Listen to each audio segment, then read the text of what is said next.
I am so excited today to dive into some of the keys that I've purchased in the last couple of months. I was really fortunate to kind of stumble into a few really good sales for certain books that I've been hunting for. If you haven't seen my Comic 2022 goals video, I highly suggest watching that. You'll see what I've been searching for, what's at the top of my list, and I've actually purchased some things here that complete or kind of check mark those off, which is really exciting. So the first thing I'm going to show you is not a key. However, it is something that I've been looking for since December. I was hoping to find it in the wild, but I actually purchased it from a good friend of mine. I didn't purchase it. That's a lie. I did a trade. It was my first ever trade. I received God Loves, Man Kills. So this is a Marvel graphic novel, and I saw this at C2E2. One of my friends had it, and so I was super jealous. I really wanted it, and I couldn't find it everywhere that I looked, and so it was something I was hoping to find in the wild, but my friend had a first printing, which is amazing, in really good condition, and was willing to do a really awesome trade. So I traded some of my Spider-Man books and an XMen title that I wasn't particularly attached to. I love the story. Kitty Pryde is very much at the center of it. It has many layers, and I love any story that has, makes you sit and think and contemplate, what the writer is saying. It's definitely a book that if you are in the camp that comics shouldn't be political, then that one is not for you. But overall, I love it. I am so happy to have this in my personal collection. It's just absolutely amazing. Definitely a must-have for any X-Men collector. The next comic that I purchased is Dazzler issue 1. So I've been really intrigued by the Dazzler in recent months, kind of discovering her origin story about how she was created with Marvel in partnership with a record company, and there was meant to be a lot more crossover promotion with a disco singer. However, that didn't end up happening, but Marvel went ahead and created her anyways, which I thought was really fun. I've collected a lot of the issues from this run, but I was really excited to get my hands on number 1. There is an issue 1 that has error pages, which are, I think, page 24, 25 or something like that, that are black and white. I want that too, but I'm really happy to just have this in my hands. So the cover is awesome. I am obsessed with this cover. I love having the Enchantress, Nightcrawler, Iron Man, Spider-Man on there. Just what an epic cover, honestly. Then something that crosses off something from my comic book 2022 list is, boom, issue 1 and 2, Vision and the Scarlet Witch from the limited 4-issue run. I have issues 3 and 4, but I was missing 1 and 2. So I was able to get these in really crispy condition, honestly. They look really good. This one is fantastic.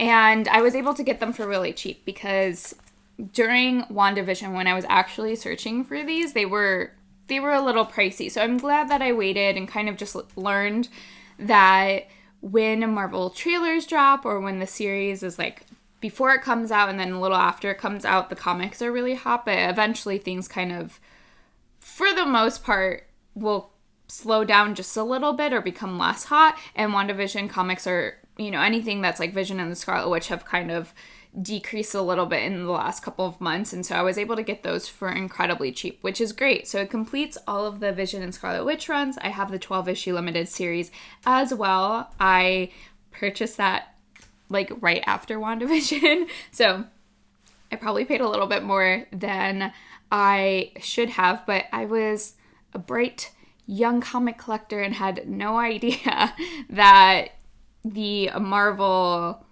shows really had an impact on comic prices, which now that I think about it, makes a lot of sense. Then the other character that I've been really interested in is Betsy Braddock, so Captain Britain in the current X-Men run. So I was just really curious about her character, and I didn't know actually for a while that she is also Psylocke. And they switched them out, like they are in their own bodies now in the current run, but then I was kind of eager to get some of her keys. I was really fortunate that a friend of mine, also East Bay Comics, sent this to me. It has a chip in the corner, so he just gifted it to me, which is super sweet. It is her first appearance and origin in the US comics. So she appears in Captain Britain in the UK, but this is her first US appearance, which is really amazing. I love this pink cover. The artwork is great, and to have this is really, really special. So I'm excited about it. It is also a first cameo appearance of Mr. Sinister, which, you know, is not the thing that I wanted it for, but, you know, it's cool. And then kind of following that track of Betsy Braddock, XMen 213. It is a really amazing cover of Sabretooth and Wolverine. It is also when she joins the X-Men and adapts the name as Psylocke. So, oh my goodness. Actually, this is the one with the first cameo of Mr. Sinister. Whoops. So, getting my Betsy Braddock keys mixed up. But so this is the one with the Mr. Sinister cameo. But anyways, I'm really excited to also have this when she joins the team. So that's really exciting. Now, we're at the last two.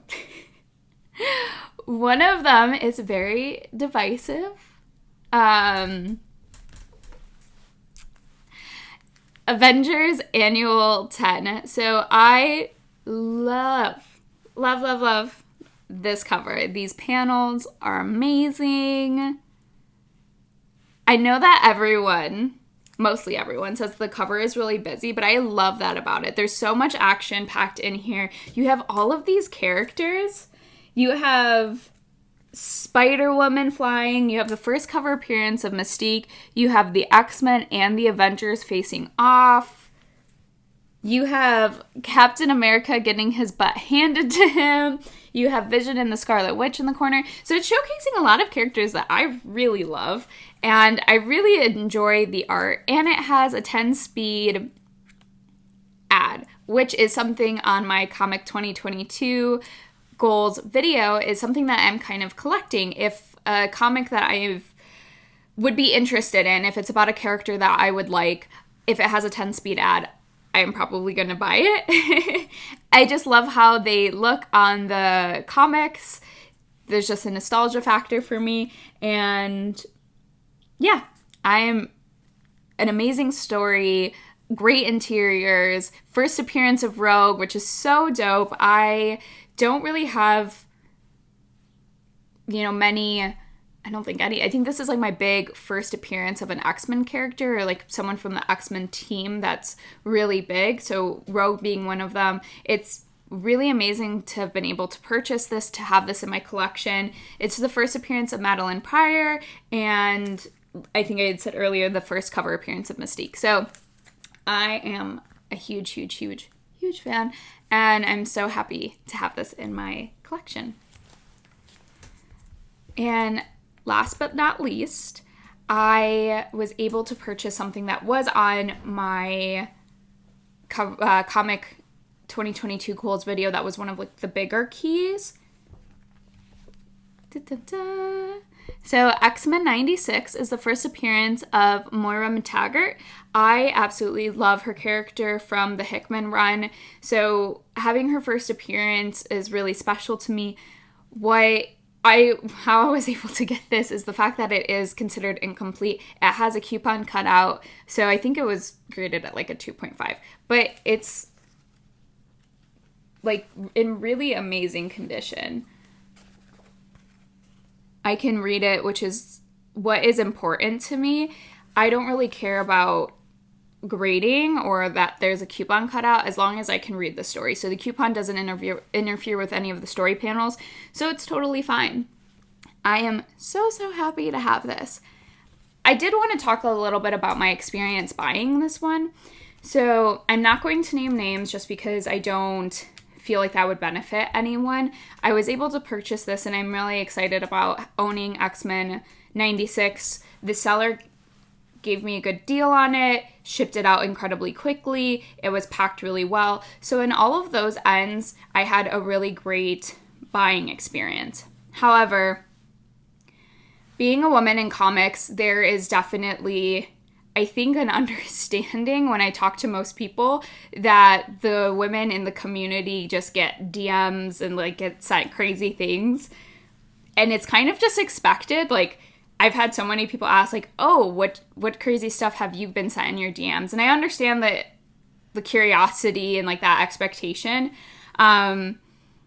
So when the seller sent me the invoice, he sent the invoice, and then immediately after, before I had a chance to respond, sent me a DM, was like, "You're hot."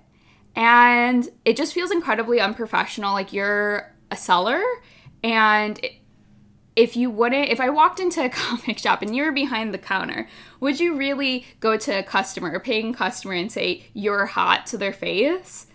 It would feel really out of left field, especially if they're not showing any kind of interest.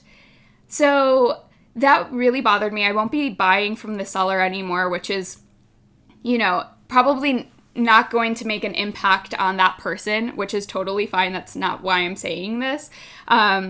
It's just, I think women in the community get interacted with differently. Like, a man probably wouldn't be like saying to maybe, hopefully not, that just kind of unwarranted comments. I will say I just tried to ignore it. I didn't really say anything back and proceeded to just move forward with the invoice. And I think at that point he had realized he had crossed a line and apologized. And I was upfront. It made me uncomfortable. It wasn't really appreciated. Thanks for the apology. I did accept the apology. So I appreciated that I received one, and that I didn't have to ask for one. He unsent the message, which means I think he was a little worried that I would screenshot it and put his name out there. I won't be doing that. I don't care to defame anyone. I just think that it's something that should be talked about, that like women in the community are often getting sent DMs of like, "You're really beautiful and you're really hot." And for me, it's like, I understand that there are people who are like, well, it's just a compliment. Sure, but is it like an uninvited compliment? It's like, I'm sitting talking about comics, and I'm really excited about comics, and that's what I would love to talk to you all about. I don't want to talk about my appearance, and I don't want to talk about what you think of my appearance. It's just not something that I welcome for discussion, and I think that's all that needs to be said. I hope that if someone has ever done this to a person, if they maybe might reconsider, even women to men. I know that this is not just a one-way street. People should just like respect each other and interact with each other kindly and with respect. So I'll step off my soapbox now. This is not what you came here for, but I just really had to say that because I was so excited about buying XMen 96. And it kind of tainted my memory, my experience of buying it, which is unfortunate because I was so freaking stoked to be able to afford a copy because it was like an incomplete and low grade, and these can be a little bit pricier. So I am so excited that I have this. But I thought it was important for me to just at least speak up about that experience, because I know that it can be kind of scary for other people to say, hey, that happened to me and it didn't feel good. So with all of that said, I really appreciate you watching my channel. If you enjoy my content, I promise it will hopefully only be comic stuff from now on, and less soapboxes. But if you like my content, subscribe, like, let me know your thoughts on the comics that I bought, if any of these are in your personal collection. If you have strong feelings about the Avengers Annual 10 cover, let me know. I would love to debate with you. Also, I wanted to give a shout out to Romany House Boxes, which is my new channel sponsor. They do custom, beautiful wooden boxes to hold your modern, silver age, or even golden age. They do several sized boxes. And they also have boxes for your CGC slabs, which is awesome. And what's really great about them is you can place a cover on display. They look really beautiful in your home. If you use the code SHYCOMICGIRL, you'll get 10% off on a purchase. So the code can only be used once, but 10% off is a really great discount for a small business, especially because this is their largest discount, which is really wonderful and really generous of them to offer to all of my amazing subscribers and viewers. And they also do trading card boxes, which is really cool, and record boxes. So check them out via the link below in my description and see what they're all about. But a huge thank you to them for supporting me.